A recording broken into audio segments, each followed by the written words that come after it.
నీ పరిస్థితిని మార్చగలిగిన వాడు, ప్రభావితం చేయగలిగిన వాడు ఆయన. కలువ చేస్తాను, రండి మీ భారం మోస్తాను.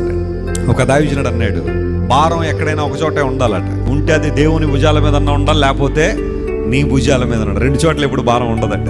వేస్తే వేసే దేవుని భుజాల మీద ఆయన భరిస్తాడు నీ కోసం.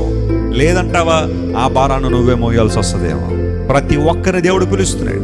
మన దేవునికి ఉన్న అనేక పేర్లలో ఒక మంచి బిరుదు ఏంటి అంటే, హీఈస్ ద బర్డెన్ బేరర్. ఆయన భారాన్ని మోసేవాడు, భారాన్ని భరించేవాడు. ఆయన నీ భారము యెహోవా మీద మోపుము, ఆయన నిన్ను ఆదుకొనును అనే మాట లేఖనాల్లో మనం చూస్తున్నాం. నీ భారం మోపు దేవుని మీద.